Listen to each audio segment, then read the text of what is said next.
Oke, baiklah. Bismillahirrahmanirrahim. Kita akan masuk ke bagian kedua di mata kuliah Statistika 1 ini. Kita akan sedikit review mengenai beberapa istilah ya. Pertama, apa itu statistika? Statistika itu adalah ilmu tentang sekumpulan konsep ya. Jadi dia merupakan ilmu tentang sekumpulan konsep dan metode. Metode untuk apa? Metode untuk mengumpulkan, menyajikan, dan menganalisis data, dan ujungnya nanti adalah menarik kesimpulan berdasarkan hasil analisis data tadi. Jadi yang jadi fokusnya adalah data.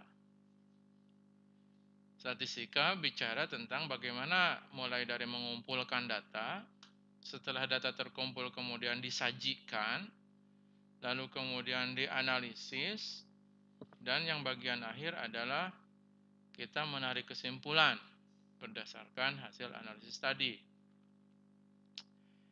Nah, nanti statistika itu dibagi menjadi dua. Pertama adalah statistika deskriptif. Statistika deskriptif dia terkait dengan metode untuk mengumpulkan dan menyajikan. Ya, jadi mengumpulkan dan menyajikan. Dan di dalam statistika deskriptif ini kita hanya memberikan info ya berdasarkan data yang dipunyai. Jadi kalau datanya misalnya ada sekian, ya sudah ya. Kita itu hanya memberikan informasi data mengenai yang hanya dipunyai saja. Jadi terbatas ya. Nah, beda halnya dengan statistika inferensial.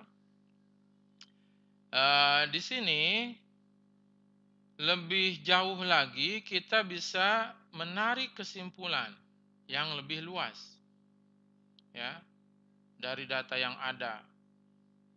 Terkait di situ juga nanti akan ada yang namanya pengujian. Oke, jadi mudahnya begini. Kalau statistika deskriptif, kita kumpulkan data, lalu kita sajikan, dan kita dapatkan info dari data itu. Ya, that's it. Berhenti sampai di situ saja. Namun kalau statistika inferensial, kita kumpulkan data, kita sajikan, kita analisis, dan kita ambil kesimpulan untuk yang lebih luas. Ya. Nah, ini salah satu yang sangat menarik adalah misalnya di dalam statistika inferensial ini barangkali kalian pernah tahu quick count pada saat pemilihan presiden. Di situ lembaga quick count dia mengumpulkan data dari TPS dan kita yakin TPS-nya itu kan hanya sedikit saja yang diambil dibandingkan TPS seluruh Indonesia yang ratusan ribu. Ya. Kemudian oleh lembaga survei itu dia sajikan, dia analisis, dan yang menarik di bagian akhir, dia simpulkan bahwa pemenangnya adalah si A. Ya. Jadi hanya berdasarkan data yang sedikit, tapi dia di ujungnya ingin menyimpulkan untuk semuanya, ya, untuk yang lebih luas.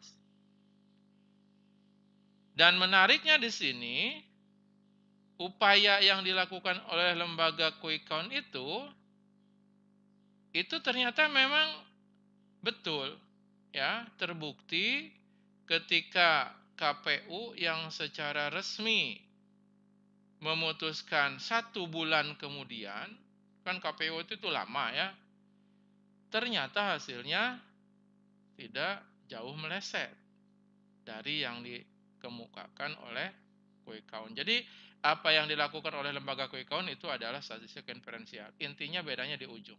Dia ingin mengambil kesimpulan untuk yang lebih luas. Ya. Oke, kita mulai dari pengumpulan data. Kalau kita mau mengumpulkan data, kita harus mengukur variabel. Ya. Kita harus mengukur variabel.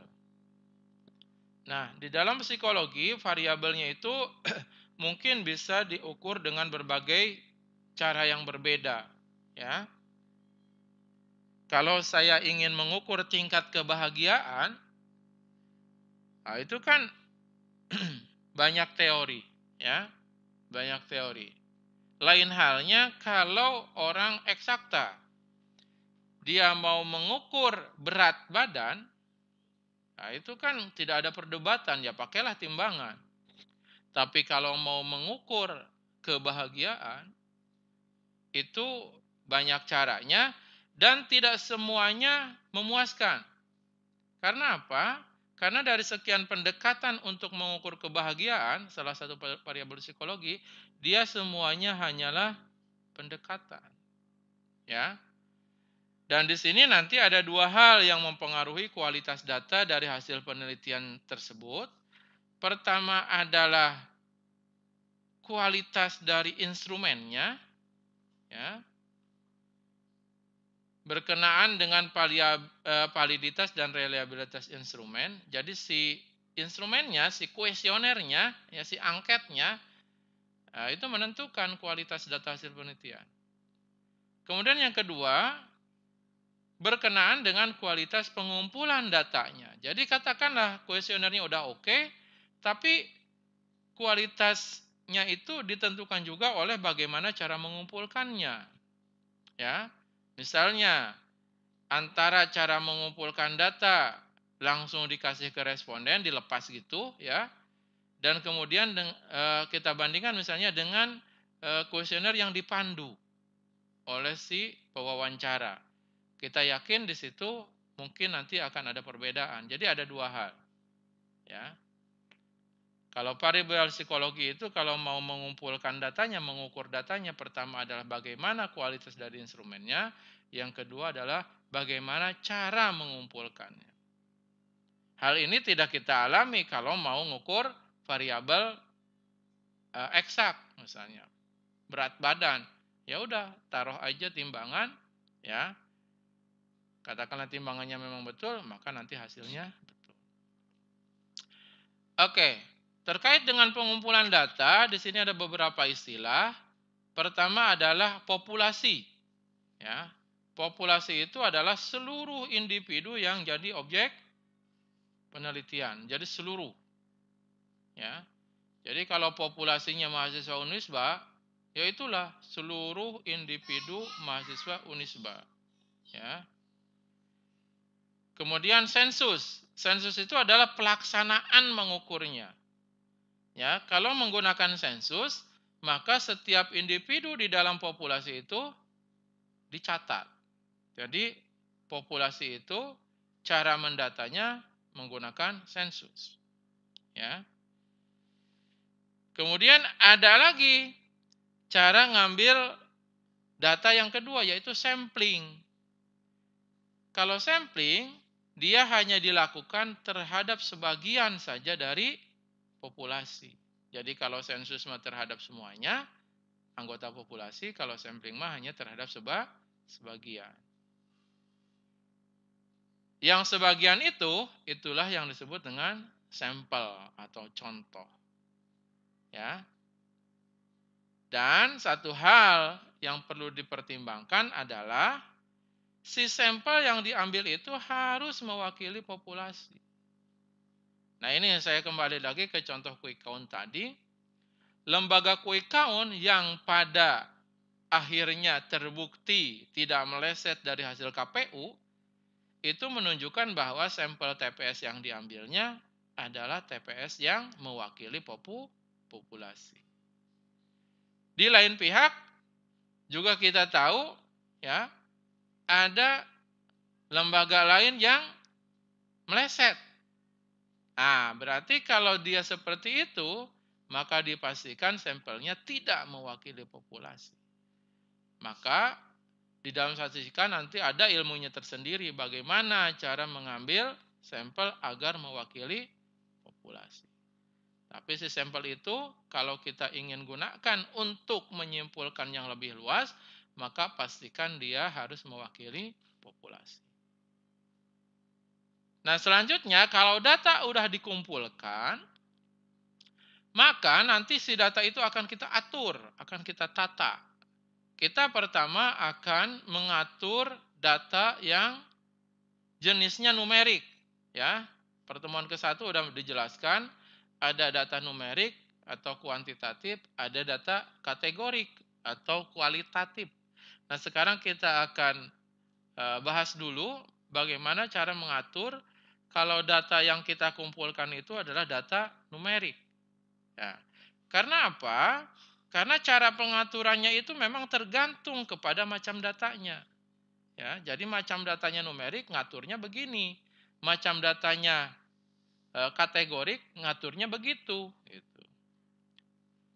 Oke, katakanlah kita ingin tahu kalau data kita itu numerik, bagaimana cara meringkasnya?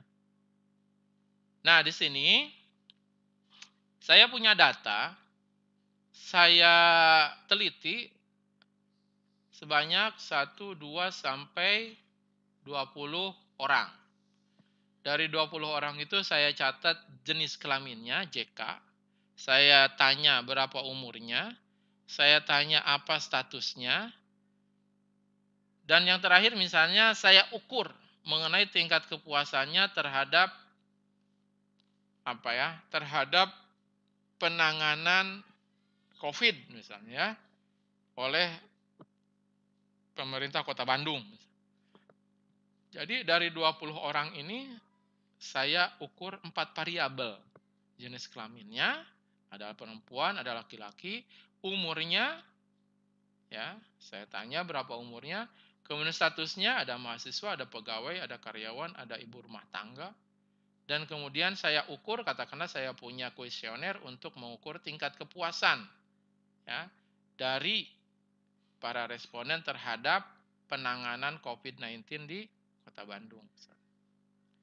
Nah, kalau kita lihat 4 variabel di sini, jenis kelamin, umur, status, dan tingkat kepuasan, maka coba sebutkan variabel-variabel apa yang macamnya kategorik.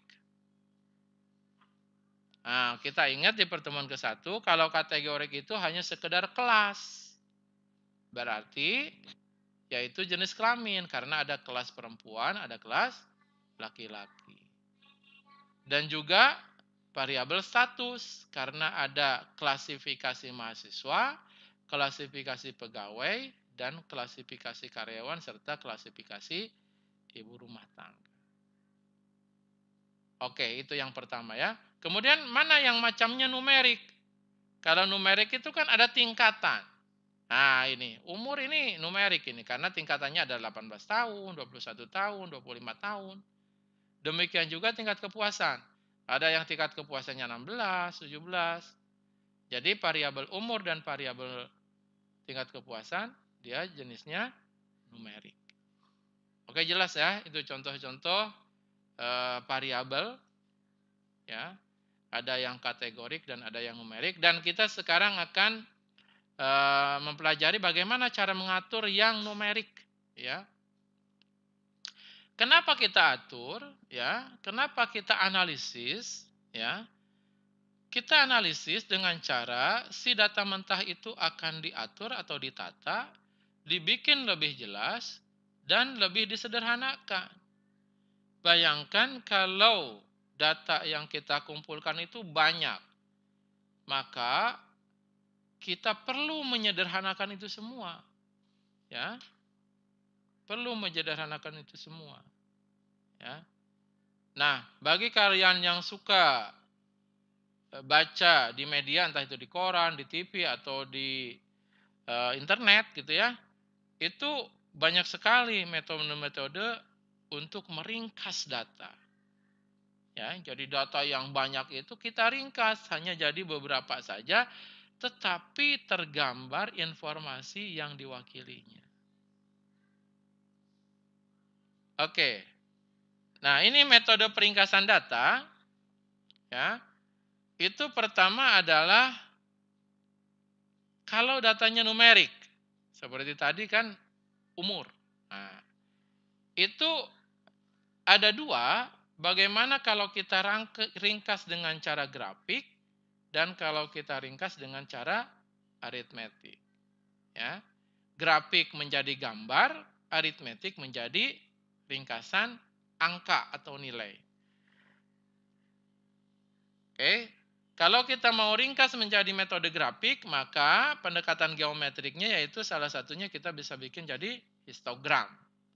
Kalau kita mau ringkas menjadi menggunakan metode aritmetik menjadi nilai atau angka, maka bisa kita hitung berapa rata-ratanya, mediannya, modusnya, dan seterusnya. Ya, ini nanti kita akan pelajari lebih lanjut bagaimana cara menghitung itu semua. Lain halnya kalau kita punya datanya kategorik. Kalau datanya kategorik, maka cara meringkas menjadi grafiknya atau cara geometriknya itu ada yang disebut dengan membuat diagram batang. Dan kita buat diagram lingkaran. Kalau metode aritmetik, maka kita hanya bisa menghitung modus dan frekuensi. Jadi, tadi yang saya jelaskan di awal, bahwa macam data akan menentukan macam analisisnya. Ya. Kalau numerik, dia histogram, grafiknya. Kalau kategorik, dia diagram batang atau diagram lingkaran, grafiknya. Kalau numerik, aritmetiknya ini ada banyak, nanti kita akan pelajari. Tapi kalau kategorik, dia hanya dua saja, modus atau frekuensi. Oke, ini untuk variabel numerik, ya, tadi udah dijelaskan. Atau numerik, ya. Nah, biasanya cara penggambaran dengan histogram itu nanti akan ada padanannya yang disebut dengan tabel frekuensi. Ya, tabel frekuensi. Jadi dari data mau kita bikin histogram, maka si histogram yang dibikin itu nanti akan ada padanan tabel frekuensinya. Kalau aritmetik seperti yang tadi udah dijelaskan, ya, kita bisa rata-rata, median, modus, minimum, maksimum, dan seterusnya. Oke, kita lihat ini data numerik yang tadi udah kita bahas. Kita punya dua variabel numerik yaitu umur dan tingkat kepuasan. Misalnya kita bikin tabel frekuensi. Ya, tabel frekuensi itu ya hanya dengan mendata misalnya. Yang umurnya 18, ada berapa sih? Ada berapa orang? Oh, ada satu. Yang umurnya 19, ada berapa sih? Oh, ada satu juga. Yang umurnya 20, ada berapa? Oh, ada satu. Yang 21 ada berapa? Oh, ada dua. Ya. Nah, maka angka 1, angka 1, angka 1, angka 2, dan seterusnya ini adalah frekuensi. Ya, banyaknya. Itu ya, frekuensi.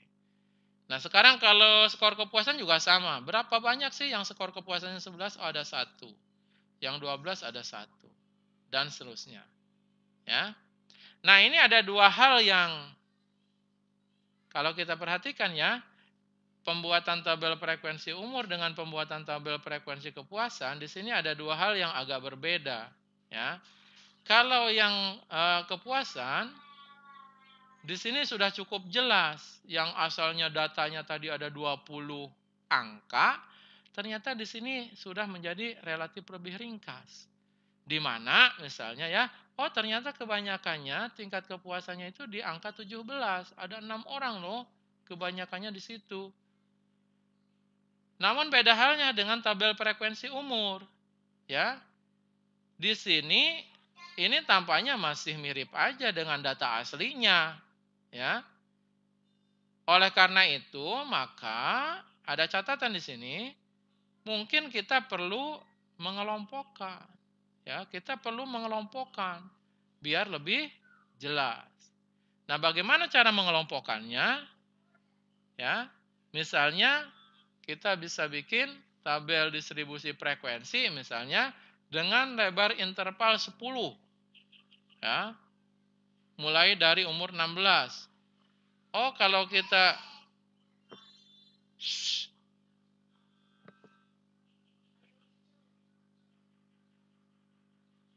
Jadi kalau kita misalnya bisa bikin dengan lebar interval 10 tahun, ya, maka hasilnya seperti ini. Yang usia kelompok 16 sampai 25 ada 7. Nah, ini salah satu cara untuk mengelompokkan. Dan di sini mulai kelihatan, oh ternyata banyakkan responden kita itu usianya usia yang muda, ya. Ada 7 nih. Ya, banyakannya di interval usia muda, ya. Ini yang istilahnya nanti disebut menjulur ke kanan. Kalau menjulur ke kanan itu artinya banyakannya itu di kelompok umur yang muda, di kelompok nilai yang kecil. Nah, tabel distribusi frekuensi kemudian tadi yang saya bilang itu nanti akan ada padanannya, padanan diagramnya yang disebut histogram dan poligon.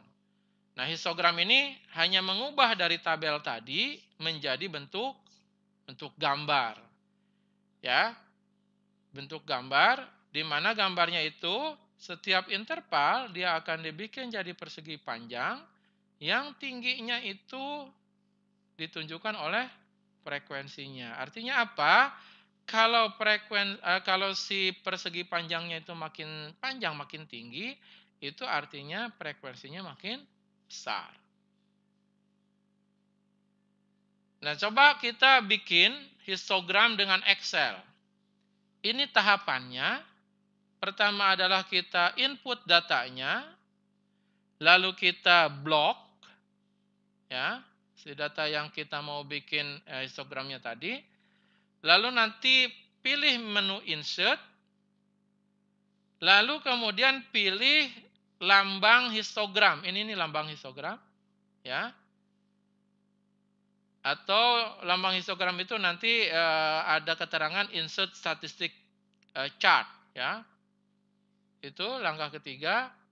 Langkah keempat, nanti pilih histogram, ya. Jadi pilih histogram. Di statistik chart itu ada 2, histogram dan box and whisker. Kita pilih yang atas, yang histogram, ya. Nah, kemudian setelah kita klik ini histogram, maka nanti akan dihasilkan histogram. Tapi histogram yang dia bikin, dia default itu adalah bawaannya, ya, otomatisnya, itu dia bikin dengan tiga kelas. Nah, jadi inilah histogram. Ya, inilah histogram. Namun biasanya kita fleksibel mau menentukan berapa banyak sih kelasnya, berapa banyak sih intervalnya.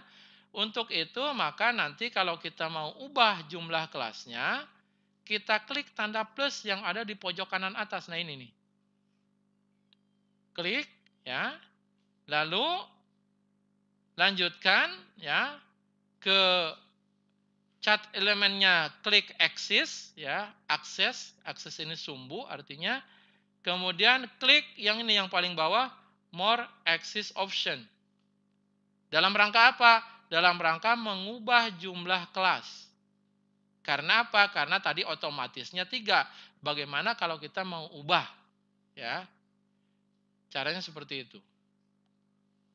Nah, katakanlah saya mau ubah jumlah kelasnya itu berdasarkan bin width. Bin itu adalah interval, ya, intervalnya. Ya, intervalnya. Width ini panjangnya. Jadi si interval ini panjangnya berapa? Misalnya saya ubah bin width-nya menjadi 7. Maka hasilnya adalah sebagai berikut. Kita lihat, ini adalah interval ke-1, kedua, ketiga, keempat, kelima, ke-6. Jadi menjadi 6 kelas, tetapi intervalnya adalah 7. 18 ke 25, 7. 25 ke 32, 7. 32 ke 39, 7. 39 ke 46, 7. 46 ke 53, 7. 53 ke 67. Ya, jadi bandwidth ya, bandwidth itu ada panjang dari intervalnya, kita ubah jadi 7.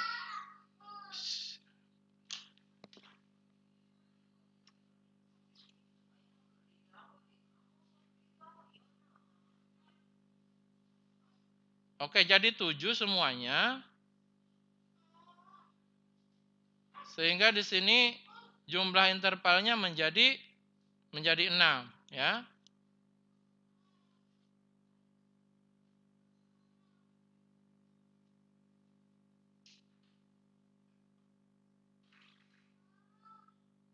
Oke, coba sekarang kita ingin lihat ya, langsung menggunakan Excel.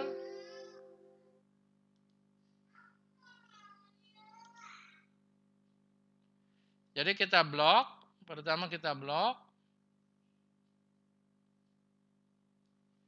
lalu klik insert, lalu klik insert statistik, lalu klik histogram. Nah ini ya defaultnya menjadi 3. Lalu klik tanda plus di atas ini ya.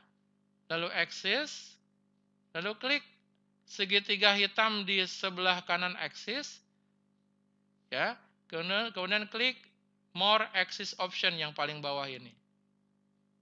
Nah, kita tinggal mengubah bandwidth-nya saja. Bandwidth-nya kita ubah tadi menjadi 7. Ya, kita enter, maka hasilnya adalah seperti ini. Ya, di sini kita dapatkan histogram dengan lebar interval 7. Otomatis nanti banyaknya interval yang dihasilkan menjadi 6. Ya, seperti itu.